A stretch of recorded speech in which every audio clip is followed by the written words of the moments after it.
Aya had always thought of her boss as a man made of glass and ice. He spoke in short sentences, never raised his voice, and never wasted a second on small talk.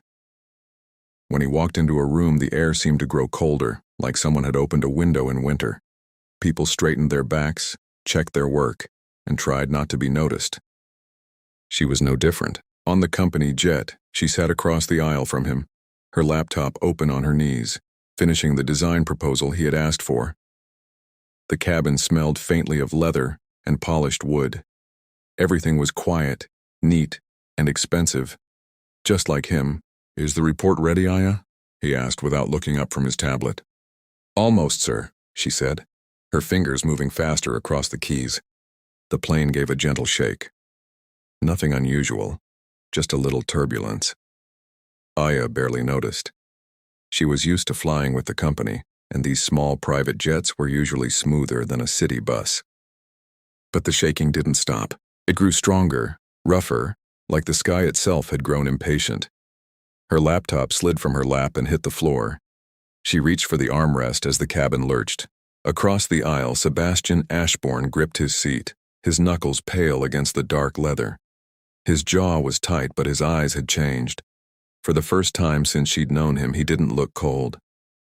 He looked afraid. A deep groan moved through the body of the plane, metal under strain. Then one of the engines coughed and went silent. The sudden quiet was worse than the noise. It felt like the world had stopped breathing. The plane dropped. Not a smooth descent, not a gentle glide. It felt like the floor vanished beneath her feet. Aya's stomach leapt into her throat. The world outside the window spun into a blur of sky and green. Alarms screamed. Overhead compartments burst open. Bags and jackets flew through the cabin like loose birds. She grabbed the armrests, her fingers digging into the leather. Her mind was blank, filled only with a hot, choking fear. This wasn't a movie. There was no time for last words, no slow goodbyes, just the fall. She looked at Sebastian.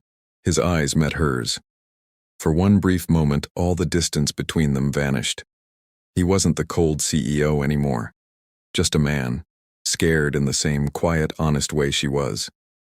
Then the plane hit the trees. The impact knocked the air from her lungs. Metal screamed, glass shattered. Something heavy struck her shoulder, and then the world went dark. When she opened her eyes again, there was only silence. Her head throbbed. The air smelled like fuel and wet earth. Twisted metal surrounded her. A tree branch had pierced the cabin just inches from her seat. She was alive. The thought didn't comfort her. It only made the panic worse. Her hand shook as she unbuckled her seatbelt and stumbled toward a jagged opening in the fuselage. Outside, the forest stood tall and quiet, like a church made of trees. Green everywhere. No roads, no buildings, no signs of life. Just the sound of her own breathing. Then she heard a low groan. She turned. A few yards away, slumped against a tree, was Sebastian. His suit was torn. Blood ran down his forehead. The man who had always seemed untouchable now looked painfully human. His eyes found hers. "Are you hurt?" he asked, his voice rough. I don't think so." He tried to stand, but his legs wavered. Without thinking, Aya rushed to him and grabbed his arm. His sleeve was dusty and warm beneath her fingers. It was the first time she had ever touched him. "Thank you," he murmured. They looked around. Wreckage, trees, silence. No other voices, no movement. Just the two of them. "We need to check for survivors," he said, his tone steady but softer than usual. They searched the wreckage together, calling out. No one answered. When they finally stopped, the truth settled over them like cold rain. They were alone. Sebastian wiped the blood from his brow and looked at her with a calm, determined expression. "We're going to survive this," he said quietly. "I promise." And to her own surprise, Aya believed him. The fire was the first small miracle. Aya watched from a few steps away as Sebastian knelt on the damp forest floor, working with a quiet focus she had never seen in him before. His sleeves were rolled up, his hands dirty, a thin scratch running across his knuckles. He used a strip of metal from the wreckage to shave bark from a branch, then gathered dry leaves and twigs with calm, careful movements. These were the same hands she had only ever seen gliding across glass conference tables or tapping out short, cold emails. Now they were raw and smudged with dirt, coaxing life from wood and friction. "How do you know how to do that?" she asked softly. He didn't look up. My father taught me. He believed a man should know how to survive with nothing but what the world gives him. A thin ribbon of smoke curled upward. Aya held her breath as he leaned closer, blowing gently. A tiny ember glowed, then a fragile flame flickered to life between his hands. For the first time since the crash, the forest didn't feel quite so dark. They set up a small camp near the wreckage. Sebastian worked with quiet efficiency, salvaging what he could. A piece of the cabin lining became a roof between two trees. A length of wire held it in place. It wasn't much, but it was shelter. Aya tried to help, but she felt clumsy. Every time she picked up a task, he had already done it or thought of a better way. "Do you know how to tie a secure knot?" he asked, holding out a length of cord. She shook her head. "Not really." "That's all right, I'll show you." He stood behind her, guiding her hands through the loops. His voice was low and patient. He was close enough that she could feel the warmth of his body against the cool air. The faint scent of smoke had replaced his usual expensive cologne. His fingers brushed hers as he adjusted the knot, and a strange jolt ran up her arm. She pulled her hand back. "Why are you being like this?" she blurted out. "Like what?" "So different." He was quiet for a moment. Then he sat down on a fallen log, staring into the small fire. "In the office," he said slowly, "I am what people expect me to be. What my uncle trained me to become after my parents died. Out here there is no board, no stock price, no image to protect. There is only this." He gestured to the dark forest around them. Only survival. That night, the temperature dropped hard. A deep, wet cold crept up from the ground. Aya huddled close to the fire, her arms wrapped around herself. But the shivering wouldn't stop. Without a word, Sebastian stood, removed his torn suit jacket, and held it out to her. "No," she said quickly, "you'll freeze. I'm warmer than you are." His voice was calm, certain. She hesitated, then slowly took the jacket. It was still warm from his body. It smelled of smoke, forest air, and something that was simply him. "Thank you," she whispered. He gave a small nod and sat across the fire, rubbing his arms against the cold. Aya couldn't sleep. The forest was too dark, too alive with unfamiliar sounds. She kept glancing at him. He was trying to hide it, but she could see the tremor in his shoulders. Before she could talk herself out of it, she stood, walked around the fire, and sat beside him. She draped the jacket over both of them, their shoulders touching. "What are you doing?" he asked quietly. "Sharing." He looked at her, then at the jacket, then back at her. For a moment he didn't move. Then he leaned slightly against her, accepting the warmth. Aya's heart beat faster. She had spent 2 years thinking she hated Sebastian Ashborne. It had felt safe to think that way. Simple. But the man beside her, shivering in the dark after giving her his last layer of warmth, felt like someone else entirely. And as they sat under the unfamiliar stars, sharing a single jacket, a quiet, unsettling thought crept into her mind. Maybe she didn't hate him at all. Aya woke to the smell of something warm and savory. For a moment she forgot where she was. The sound of birds drifted through the air, and a thin ribbon of smoke curled up into the morning light. Then the ache in her back and the hard ground beneath her reminded her of everything. She sat up slowly. Sebastian was crouched near a small stream she hadn't noticed the day before. 2 small fish were skewered on green sticks, roasting over the fire. He turned them carefully as if he had done it 100 times before.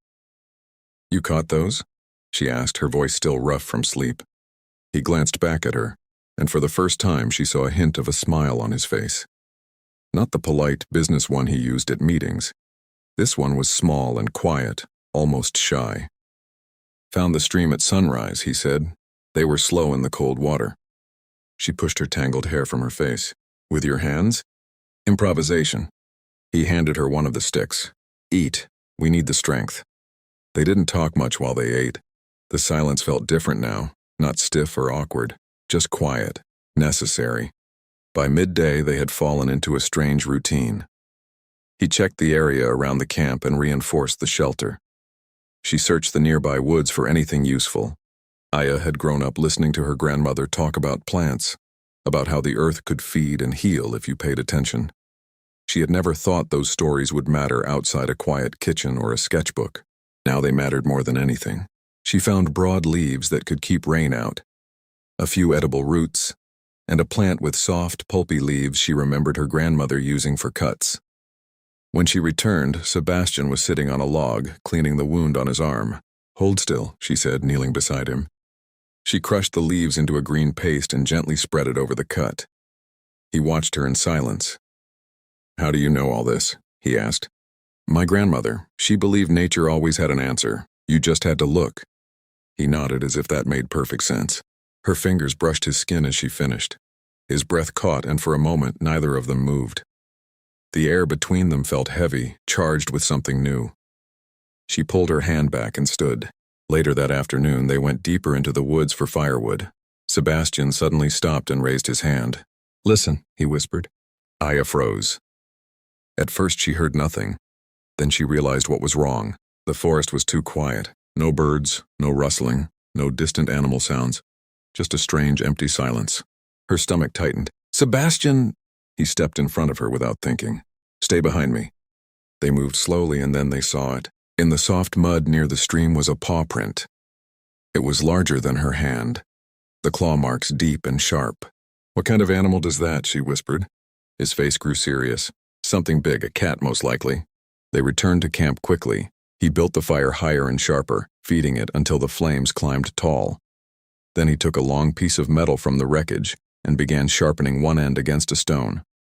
"We'll take turns watching tonight," he said. "I'll go first." Aya nodded, but when night came, she couldn't sleep. Every sound felt like a warning. Every snap of a twig made her heart jump. The darkness beyond the fire seemed alive, full of eyes she couldn't see.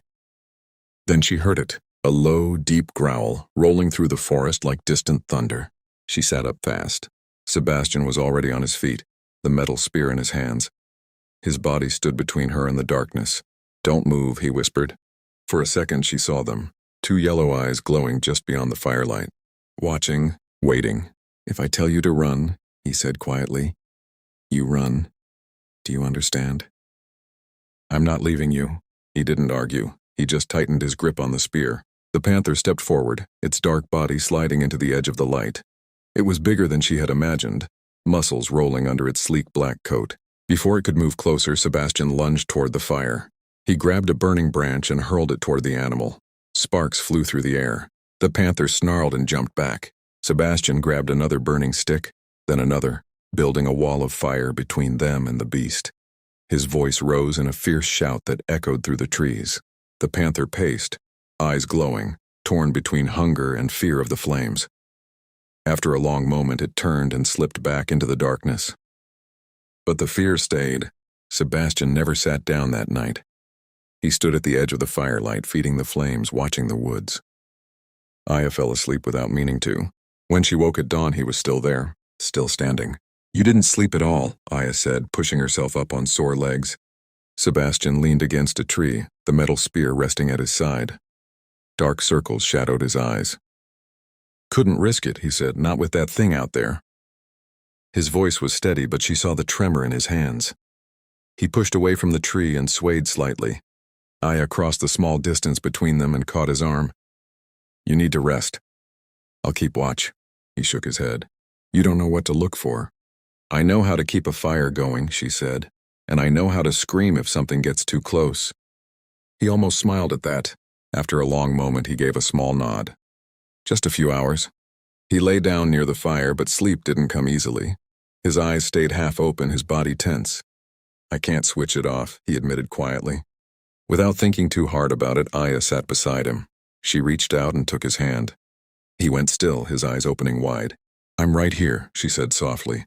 "Nothing's going to happen. I'll wake you if it does." He stared at their joined hands like he didn't quite understand them. Then his fingers slowly curled around hers. "Why are you doing this?" he asked. "Because you would do the same for me." The answer felt simple, true. Something in his face softened. The tight lines of control eased, and for the first time since the crash, he closed his eyes and truly slept.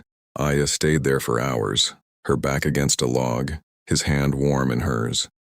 She watched the rise and fall of his chest, the way sleep made him look younger, less guarded. When he finally woke, the sun was high in the sky. "Thank you," he said, his voice thick with sleep. "Always," she replied before she could stop herself. The word hung between them. He sat up slowly but didn't let go of her hand. "Aya." I need to tell you something. Her heart skipped. What is it? He hesitated. Back at the office, the way I was with you, I never wanted to be that person. I just didn't know how to be anything else. Why? She asked. My uncle raised me after my parents died. He taught me that caring makes you weak, that a leader has to stay cold, distant. His voice dropped. He said an Ashborne can never let anyone see that something matters. Aya looked into his eyes and saw it clearly for the first time. The loneliness, the weight he had been carrying for years. That you care, she finished gently. He nodded. Before she could say anything else, the sky darkened. Thick clouds rolled in, and within minutes rain began to fall. Not a gentle drizzle, but a hard, pounding storm. Water leaked through their shelter. The fire hissed and died. The cold came quickly, sharp and biting. We have to stay warm, Sebastian said. Hypothermia is real out here. He pulled her into the driest corner of the shelter and wrapped his arms around her. She didn't resist. Her body was already shaking. They sat pressed together, sharing what little warmth they had. After a while, he spoke again, his voice low under the sound of rain. My parents died in a car accident when I was 15. My uncle took over the company and took me in. He told me the world was full of predators, that if I showed weakness, they'd tear me apart. Aya listened, her cheek against his chest, feeling each word more than hearing it. So I built walls, he said. I treated everything like a transaction, even people. He shifted slightly. At the office, you always looked at me like I was a monster. She swallowed. I thought you were. You weren't wrong, he murmured. She lifted her hand to his cheek. The man who stayed up all night to protect me, the one who faced down a panther, that's the real you. He stared at her, something hopeful and frightened in his eyes. What if I don't know who that man is anymore? He whispered. Then you have time to find him, she said. As long as you're breathing, you have time. The rain drummed around them, but the world felt smaller now. Just the two of them, sharing warmth in the dark. If I kiss you, he said softly, there's no going back. Her heart pounded. Then don't go back, she whispered. And he kissed her. It wasn't gentle or careful. It was desperate and real, filled with everything they had survived together. When they finally pulled apart, he held her close. I don't want to be that man anymore, he murmured into her hair. For the first time in my life, I want to choose. Outside, the rain kept falling. Inside the small shelter, two strangers had become something more. The rain stopped by morning, leaving the forest washed clean and quiet. Drops clung to the leaves, catching the pale light like tiny pieces of glass. Aya stepped out from the shelter and stretched her stiff muscles. The air smelled fresh, almost gentle. For the first time since the crash, the forest didn't feel like an enemy. It felt like a place they might pass through instead of die in. Sebastian joined her, his hand slipping into hers without hesitation. The gesture felt natural now, like something they had always done. We can't stay here, he said, looking toward a distant mountain ridge. We need higher ground. If we build a signal fire up there, someone might see it. Aya followed his gaze. The climb looked long and steep. Do you think we can make it? He squeezed her hand. Together, yes. They spent the morning preparing. Sebastian turned scraps of the plane's lining into 2 makeshift packs. They filled them with what little they had. Roots, a bottle of rainwater, the spear, and the fire kit. You're different, Aya said as she helped adjust the strap on his shoulder. So are you, he replied. She tilted her head. How? At the office, you always looked like you were holding your breath, he said softly. Like you were trying to disappear. Out here, you don't hide. You shine. The words warmed her more than the morning sun. The climb began easily enough. The forest floor was soft with moss and the slope gentle. But as they went higher, the trees grew thicker, the light dimmer. The air felt heavier, quieter. Aya suddenly stopped. Sebastian. He was beside her in an instant. What is it? She pointed at the ground. Half buried in the dirt was a bone.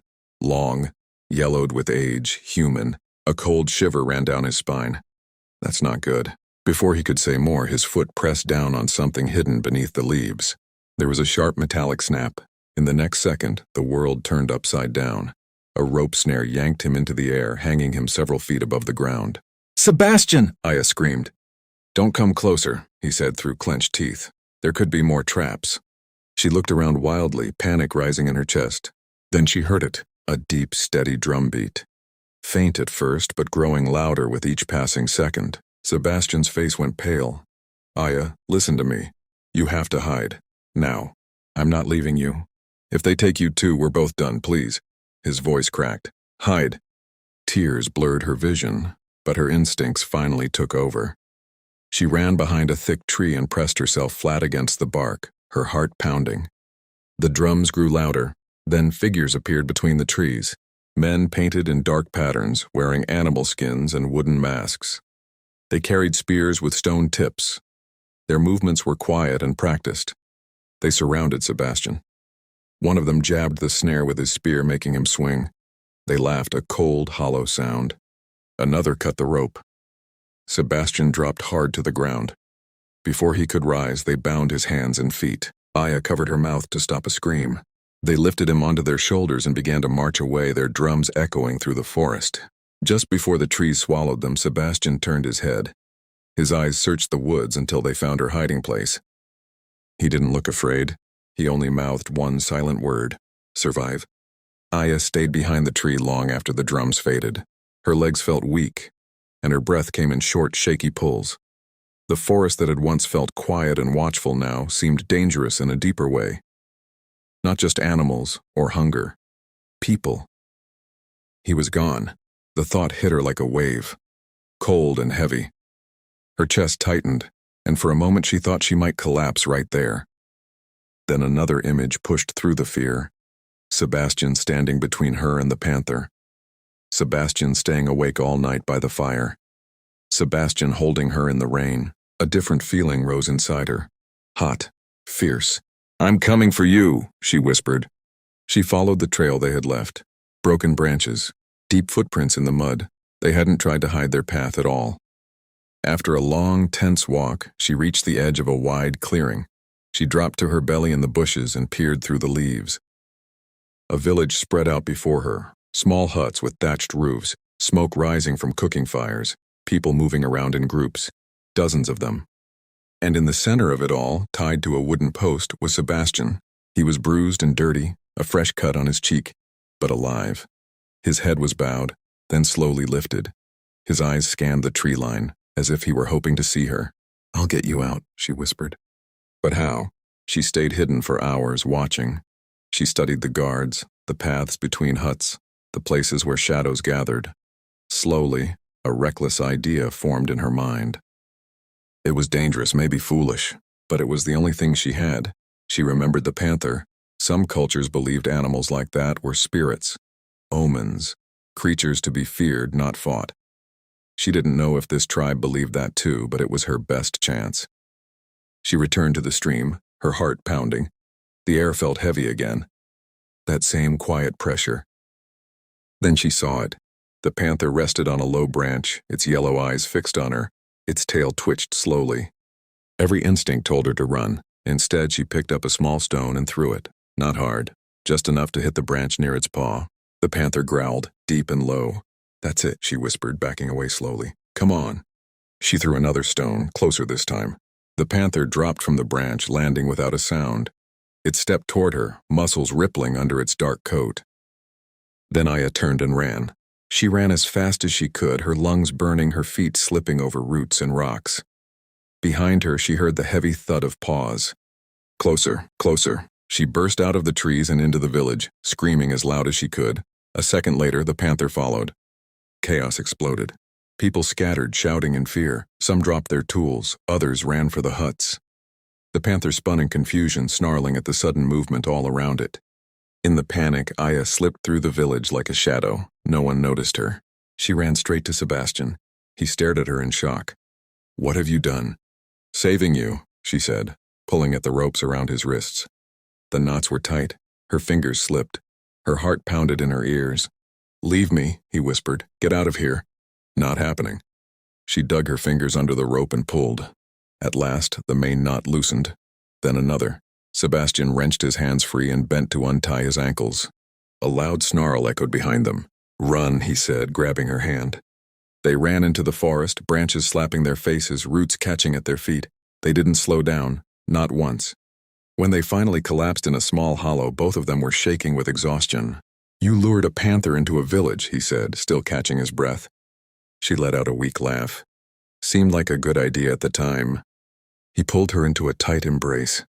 "You're completely insane." "I learned from the best."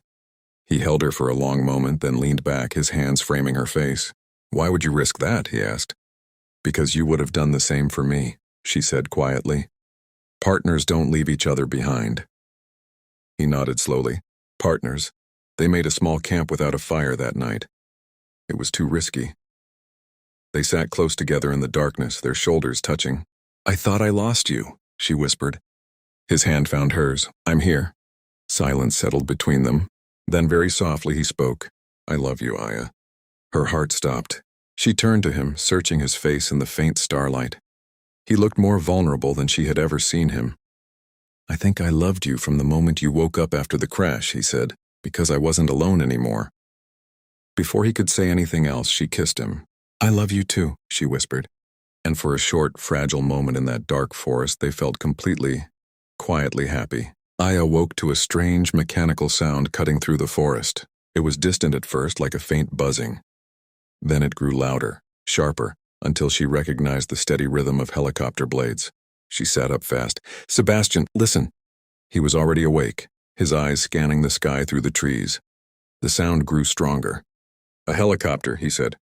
Hope rushed through her chest so suddenly it almost hurt. They stumbled into a small clearing, waving their arms, shouting until their throats burned. The helicopter passed overhead once, then disappeared behind the canopy. Aya's heart sank. "No, please." But a moment later the sound returned. The helicopter circled back, lower this time. "They can't see us through the trees," Sebastian said. His eyes fell on their worn packs. "We need something bright." They tore the red lining from the packs and spread it on the ground in a rough X, anchoring the corners with stones. Then they waited, their hands tightly clasped. The helicopter passed again. This time it slowed, then it began to descend. Aya felt her knees weaken as the rescue crew pulled them inside. The metal floor vibrated beneath her feet. A medic asked questions, but her mind was somewhere else. She just held Sebastian's hand and let herself breathe. 2 weeks later, the hospital felt quiet compared to the forest. Clean walls, soft sheets, no fear in the shadows.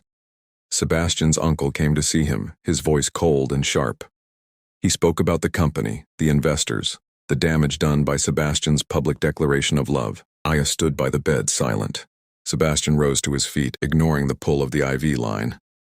"I'm done living my life for the board or for you," he said. "I'm choosing what matters." His uncle threatened him with lost shares and broken deals. "Then do it," Sebastian replied. "But I won't be that man anymore."